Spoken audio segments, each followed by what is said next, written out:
right, y'all, I'm about to go to sleep. It's like midnight over here in London. Still out here shooting this movie Morbius.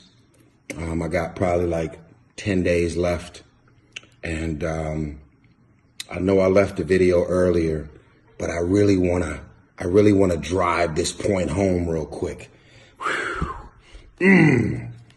Okay, so for all of you folks who so badly want to act, there's too many of y'all in acting classes, studying.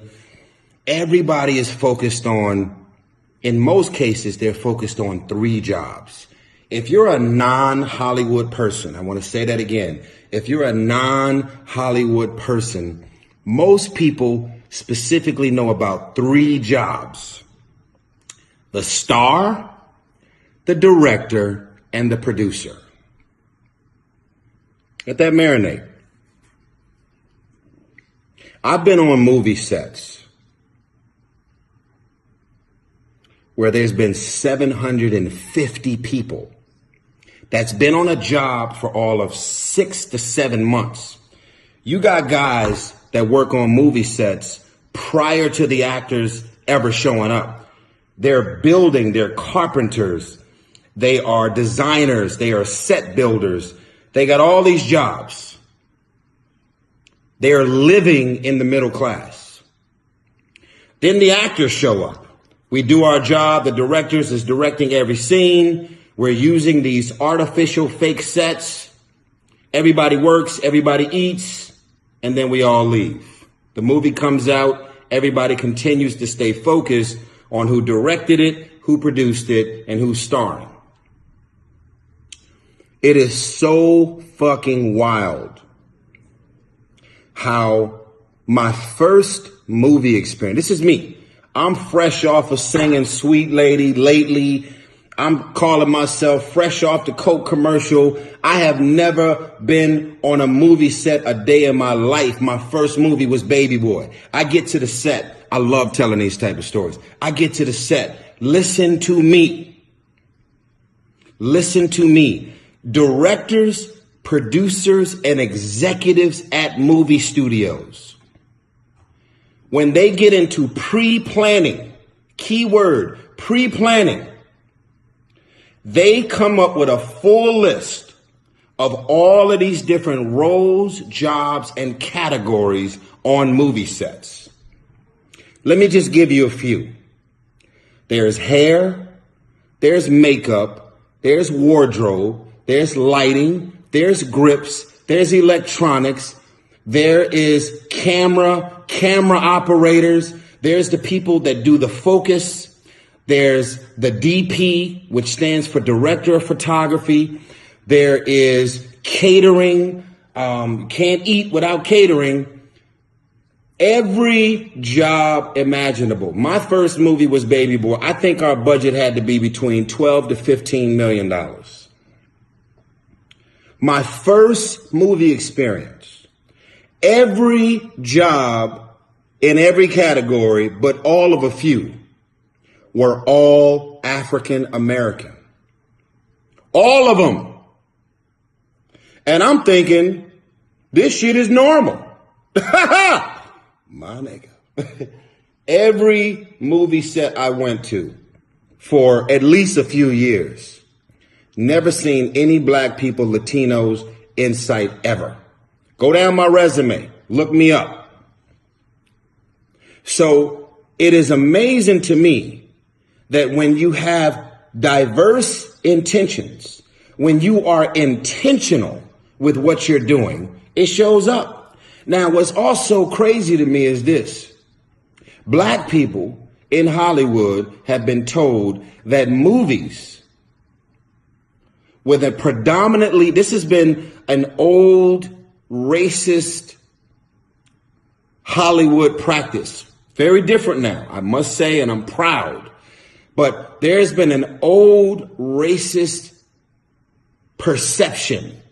And I'm sure that they had statistics and tracking and all of this shit to back up these facts.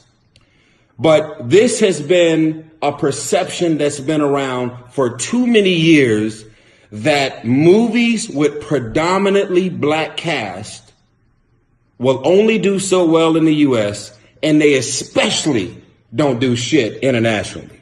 Like, for real. So what they'll do is, in a real clever way, because the real ones know what the fuck is going on. And again, no one's bitter, no one's mad about it, we just speaking facts.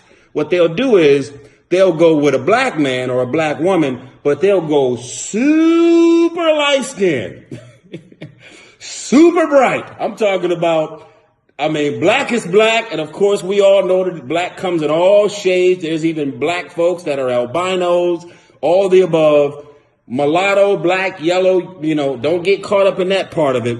I'm talking about, they'll say, oh, we got to put somebody black in the movie, but they ain't putting on the bruhs. You know what the fuck I'm talking about. So, when movies like The Fast and the Furious, and I'm not bringing up The Fast and the Furious because I'm in it. When movies like The Fast and the Furious, that's been around going on 19 years, this is a non-comic book, non-TV show, non-pre-existing international property. The Fast and the Furious started with a paragraph from the Vibe magazine. Google it, look it up. About an underworld car culture in New York City. And the casting from 18 years ago was white, black, Asian, Latino, all across the board. And when the box office success domestically and internationally started happening with Fast and the Furious, Hollywood was forced to scratch their head like, what the fuck is going on? Because this does not reflect any of the pre-existing racist practices of Hollywood. Now, obviously, if ain't no money being made and we're talking real estate, who the fuck wants to put some money in something and not get no returns, plus, plus, plus, plus? So I get it. However, through the lens of a visionary, diverse, progressive, aggressive man named John Singleton, he has always went above and beyond to not just hire black people because they're black, but black people that earned and were capable of doing the job. Now, listen, you know me.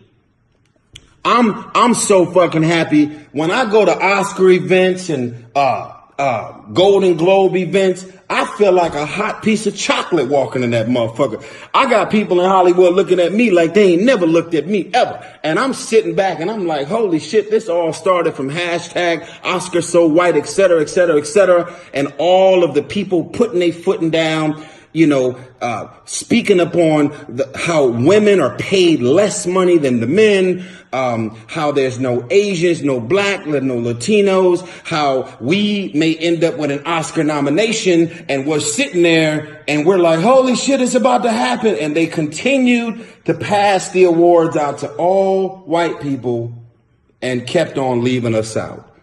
That's all different now. We already know that, which is a blessing. And this happened on the backs of Sidney Poitier and Denzel and Spike Lee and John Singleton and all of the true legends, Harry Belafonte, all of the true legends that were moving and progressing at the height of racism. And they were on these sets and everybody in Hollywood made it clear that your black ass should feel real lucky that you're on this set. So what is the whole point? Through the lens of John Singleton, the state of Hollywood that we're in right now has always looked this way. Ruth Carter just won an Oscar. She was the stylist for Baby Boy, wardrobe stylist for Baby Boy, Four Brothers, did all of John's movies. This is the new Hollywood. John Singleton, thank you for your sacrifice, your love, and your aggressive, progressive energy. All of us are beneficiaries, cast and crew, of the legendary John Singleton. Good night. I found you.